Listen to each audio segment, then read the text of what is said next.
Hi மக்களே, welcome back to YouTube channel. Yes, அதாவது நேற்று ரிலீஸ் ஆன டிஆர்பியில் டாப் 15 சீரியல்ஸ் இன் தமிழ்நாடு வந்து ஓவராலாக பார்க்கலாம். ஸோ இது வந்து urban plus rural rating. So தொடர்ந்து முதலிடத்தில் சிங்கப்பண்ணி சீரியல் இருக்காங்க. ஸோ 9.20. செகண்ட் பிளேஸ் வந்து கயல் சீரியல் இருக்காங்க. ஸோ ரேட்டிங்ஸ் வந்து நான் டிஸ்பிளே பண்ணிடுறேன். தேர்ட் பிளேஸில் வந்துட்டு சிறுகடி காசை டீம் இருக்காங்க. ஸோ எனக்கு தெரிஞ்சு ஃபர்ஸ்ட் டைமாக நம்ம டாப் 3க்குள்ளே வந்து என்டர் ஆயிருக்காங்க சிறுகடி காசை. இது வரைக்கும் டாப் 5ல வந்து இருந்துட்டு இருந்தாங்க. ஃபர்ஸ்ட் டைமாக முதல் முறையே டாப் 3ல அது எதிர்நீச்சல் சீரியல் வந்து பீட் பண்ணியிருக்காங்க. 4th பொசிஷனில் எதிர்நீச்சல் சீரியல். ஸோ டிஃபரன்ஸ் வந்து பாயிண்ட், அதாவது 1.8 டிஃபரன்ஸ் கிட்ட இருக்காங்க. அதே போல 5th பிளேஸ்ல வானத்தை போல சீரியல், 6th பிளேஸ்ல சுந்தரி, 7th பிளேஸ்ல இனியா சீரியல், 8th பிளேஸ்ல பாகியலட்சுமி, 9th பிளேஸ்ல வந்துட்டு பாண்டியன் ஷோ சீசன் 2, 10th பிளேஸ்ல வந்துட்டு Karthigai Deepam serial. So top 10க்குள்ள Karthigai தீபமும் இணைஞ்சிருக்காங்க.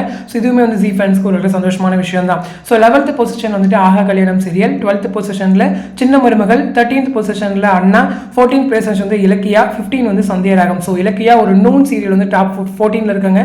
அதுவுமே இன்னும் கூடுதலான ஒரு சந்தோஷமான ஒரு விஷயம் தான். ஏன்னா ஆனந்த் ராகம் வந்து அவுட் ஆஃப் இந்த டாப் 15ல வந்து போயிருக்கு. ஸோ அதுவுமே இங்கே பேசப்பட வேண்டிய விஷயம். சீக்கிரம் அந்த சீரியல் மேலே சேனல் கை வைப்பாங்க அப்படின்ற ஒரு இது எனக்குமே இருக்கு. ஸோ வெயிட் பண்ணலாம். அதே போல சின்ன மருமகள் சீரியலுமே வந்துட்டு நல்ல ஒரு இன்க்ரீஸ் இன் டிஆர்பி. ஏன்னா அதுக்கு முன்னாடி போயிட்டு இருக்க சிறுகடி காசை வந்து நல்ல ரேட்டிங்ஸ் வாங்குது அப்படின்னு சொல்லும்போது சின்ன மருமகளுமே கூட நல்ல ரேட்டிங்ஸ் வாங்கிட்டு இருக்காங்க.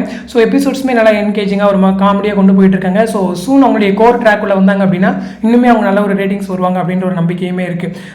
ஏன்னா அவங்களுக்குமே இனியாக்குமே டிஃபரன்ஸ் வந்து பார்த்தீங்கன்னா வந்துட்டு ஒரு 1+ ரேட்டிங்ஸ் கிட்ட தான் டிஃபரன்ஸ் இருக்கு. ஸோ அதுவும் இல்லாமல் டைம் சேஞ்ச் வேறு பண்ணுறாங்க. மல்லி வேறு 9:30 வருது. ஸோ சின்ன மருமகளுக்கு இன்னுமே கொஞ்சம் டஃப்பாக இருக்கும் அப்படிங்கிறதா. அதே போல் வந்துட்டு சுந்தரி சீரியல்ஸ் அவங்களுமே வந்து 6.9. ஸோ 8+ ரேட்டிங்ஸ்லாம் இருந்து பார்த்துருக்கேன். 6.9 வந்து ரொம்பவே கம்மி தான். ஸோ அவங்களுமே இன்னும் ஒர்க் பண்ணணும் அப்படிங்கிறதா. ஸோ தொடர்ந்து இந்த மாதிரி போகுது அப்படின்ற பட்சத்தில் சேனலுமே ஏதாச்சும் டிசைட் பண்ணுவாங்க. அதே போல் பாகியலட்சுமி அண்ட் பாண்டியன் ஷோஸ் இந்த 2 சீரியல்ஸ்க்கான டிஃப்ரென்ஸுமே வந்துட்டு ஒரு 0.2ல தான் வந்து இருக்காங்க. ஸோ பிஎல் டீம் இன்னுமே கான்சென்ட்ரேட் பண்ணணும் ஸ்டோரியில். ஏன்னா ரொம்பவே வந்துட்டு அந்த ஹீரோயின்கான இம்பார்ட்டன்ஸ் அது மாதிரி போயிட்டு இருக்கு. ஸோ இன்னும் கொஞ்சம் போல்டாக காமிச்சு நெகட்டிவ் ட்ராக்ஸ் எல்லாம் கொஞ்சம் கம்மி பண்ணி போனாங்க அப்படின்னா பாகியலட்சுமி இன்னுமே நல்ல ரேட்டிங்ஸ் வாங்கும் அப்படிங்கிறதா. எனவே பாண்டியன் ஷோஸ் 2 உடைய இது ரேட்டிங் வந்து இன்க்ரீஸ் ஆகிறது பார்க்கும்போது இன்னுமே சந்தோஷமா இருக்கு. ஸோ டீம் ரொம்ப ஒர்க் பண்ணியிருக்காங்க அவங்களுக்கு இந்த ஒரு பொசிஷன் வர்றதுக்காண்டி. ஸோ எல்லாருக்குமே வந்து நம்ம சார்பாக விஷயம் தெரிவிச்சுக்கலாம். ஸோ நெக்ஸ்ட் ஒரு இன்ட்ரெஸ்டிங் அப்டேட்டோட நெக்ஸ்ட் டே மீட் பண்ணுறேன். தேங்க்ஸ் ஃபார் வாட்சிங் அண்ட் பை.